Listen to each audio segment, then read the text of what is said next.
Hello there. I am Hannah Who, and today we are going to go over the new episode of Doctor Who called Space Babies. So let's get into it.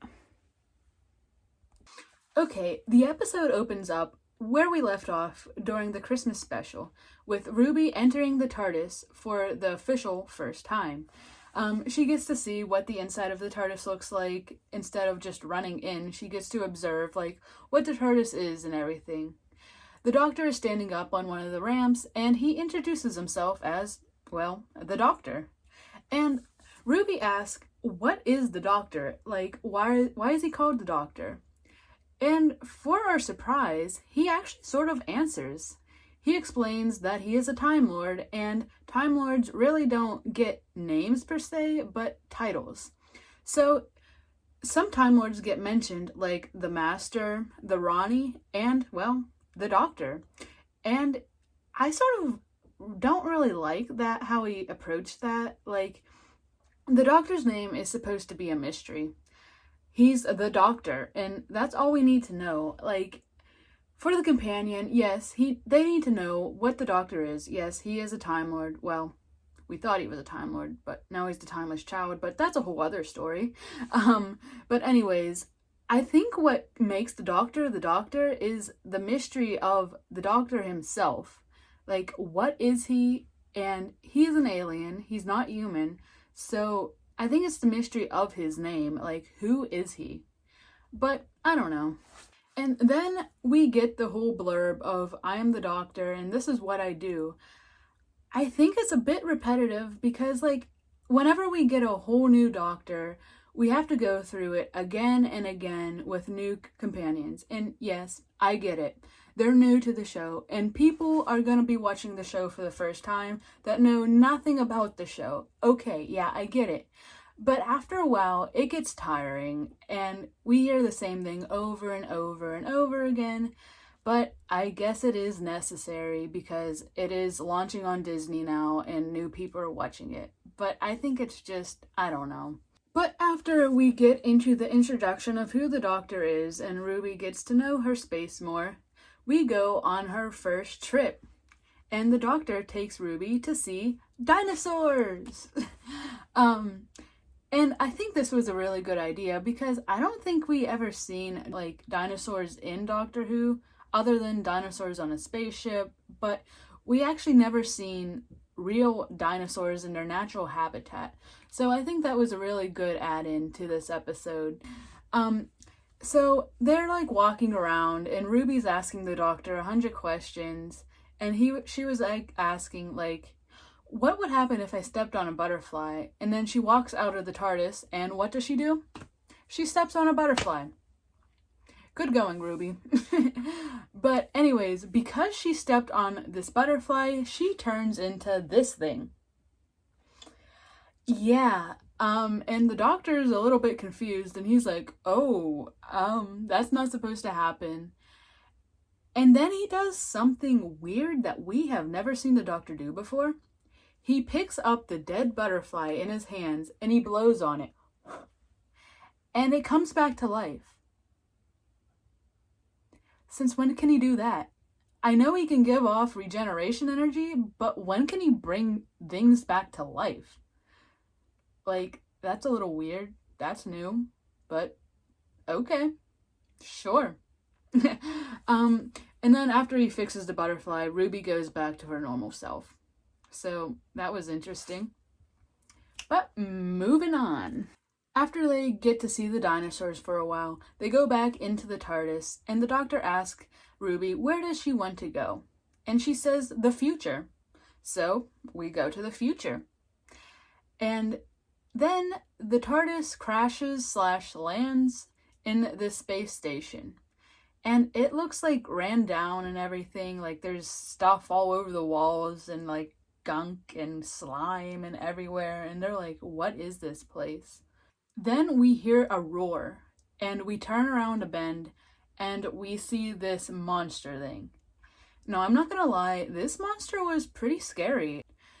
And I don't know if it's just me or what, but this monster looks very Demogorgon core, from Stranger Things. Yeah, like, look at it. Look at them side by side. Like, I don't know. But I guess it's just scary. I don't know. But they run from this monster and they find an elevator thing and they go upstairs. Once they are upstairs, the doctor sort of questions, like, why didn't he investigate the monster? Why did he run?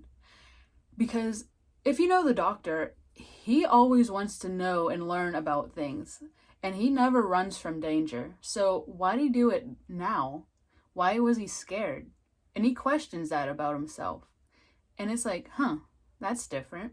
But anyways, the lights are off and they're in this room, and the doctor uses a sonic screwdriver to turn on the light, and what they see is a bit disturbing.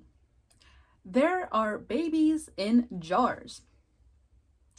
Nothing scary about that. Like, why is there just hundreds of babies in jars? Okay. But after the shock factor of the babies in the jars, the doctor goes in and, like, opens the window, and we have the iconic moment of the doctor and the companion looking out at space, and the companion seeing space for the very first time. Now, I love these scenes. I love, like, seeing the companion's reaction and everything. And it's just an iconic Doctor Who thing to do. And then Ruby has the question, just like Rose, Martha, and I don't know if Donna actually did this or not, but Rose and Martha did. She asked about, like, oh, I guess my mom's long dead now. And the doctor's like, give me your phone. And he takes her phone and sonics it and does whatever he does. And she is now able to call her mom from present time.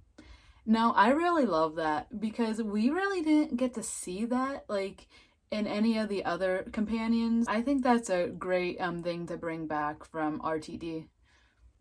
Moving on, the doctor hears a noise down the hallway, and they walk down it, and they notice that there is, like, child writing and scribbles all over the wall, and there's, like, kid toys everywhere.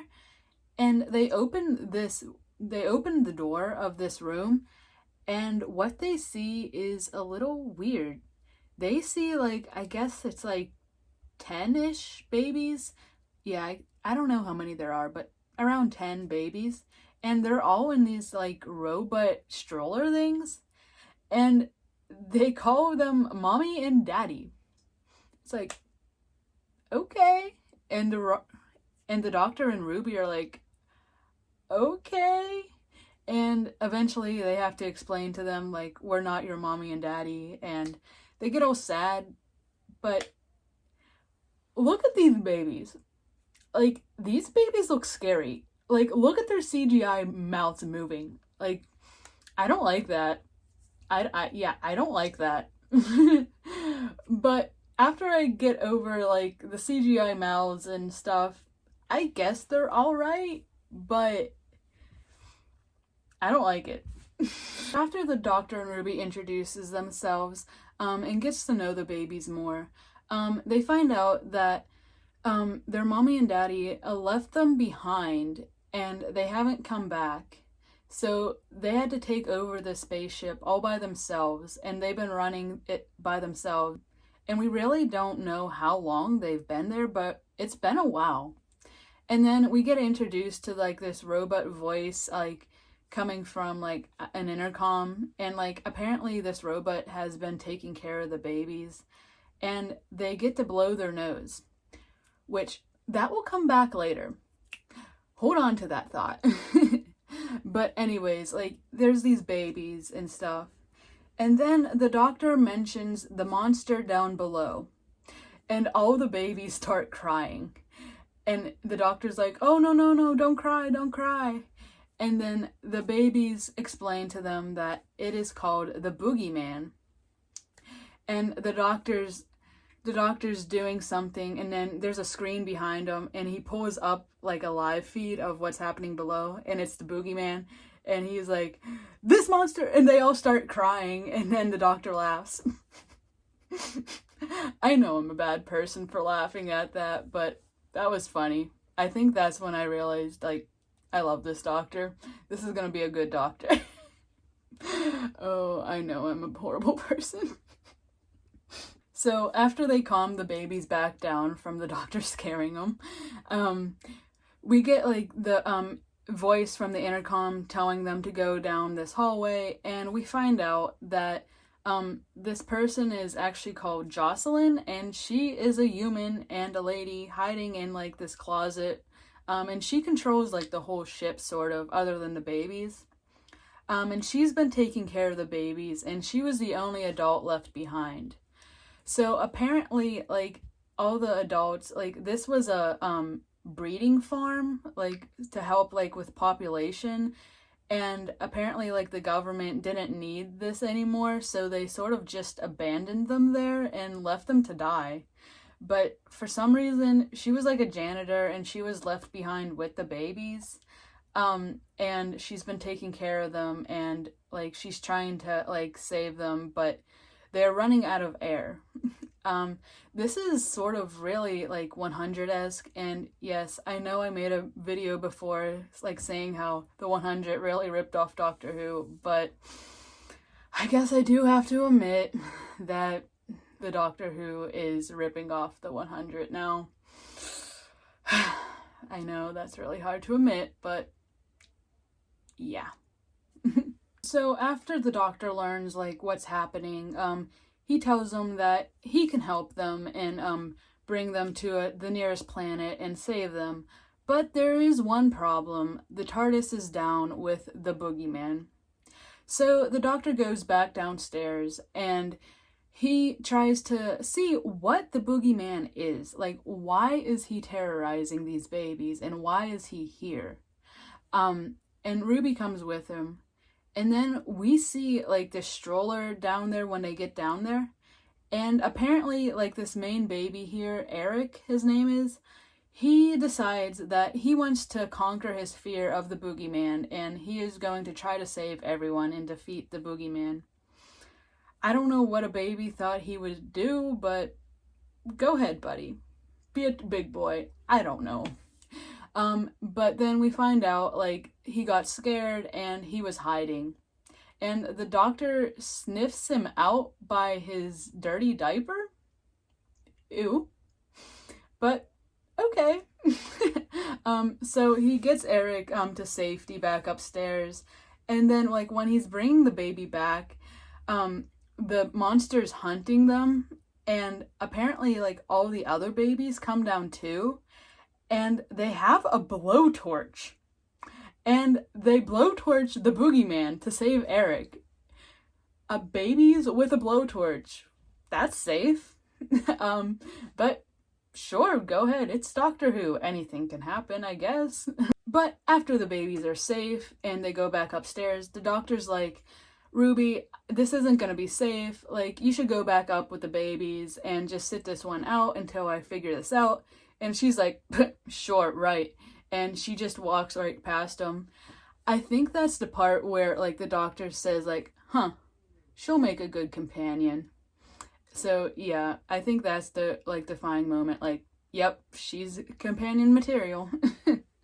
When the Doctor and Ruby are walking around, this, pipe above Ruby bursts, and all this, like, slime comes, like, right down on her hair and everything, and it's, like, all over her head. And she's like, ew, what is this? And the Doctor's just laughing at her and like making fun of her. And then he like finds this computer and he sonics it, and then he realizes what the slime is, and he just like makes fun of her. And Ruby's like, what is it? What is it?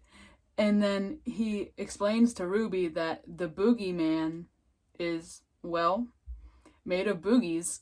So what's all over her are boogers. Like I said, to remember that earlier in the episode where they were blowing their noses. Where do you think all those boogers were going? Yeah. Ew. So naturally, Ruby's disgusted and she's like, ew. After that, Jocelyn, over the intercom, like, lures the monster from making noises into like this room, and she closes the door behind it, and she opens the airlock seal and tries to like throw him out into space. Again, it's sort of 100-esque vibes, but we're not going to talk about that. And then all of a sudden, the doctor's like, whoa, whoa, what are you doing? Like, we can't kill the boogie monster. He's the only one of his kind. We bond it, which I don't know where we bond it, but sure, okay. I guess that plays into, like, the doctor never wants to kill anyone, even though he does all the time. But he doesn't want to kill anyone on purpose, so he feels sympathy for the boogeyman and saves the boogeyman. Okay, sure. Hold on. Capri Sun break. But after that, everyone is happy and safe, and the doctor takes them to the nearest planet to drop them off, so they'll be happy, and even the boogeyman gets a happy ending. But after that, the doctor and Ruby get back into the TARDIS, and he gives her a key to the TARDIS, and she is officially a companion now. But then the doctor has some terms that she has to follow. He says that we can do anything she ever wants and go anywhere she ever wants, except for one thing. She can never go back to the night that she was abandoned by her mother. We can never know who her mother is because it can affect her timeline and it would be really bad. Which I have a feeling we're gonna do that eventually. And Ruby's like, yeah, sure, but yeah, we're probably gonna do that. And the doctor's like, no, we're not. I'm not gonna let you. And then the episode ends. So this episode, I had a lot of mixed feelings. Like, I don't know about this episode.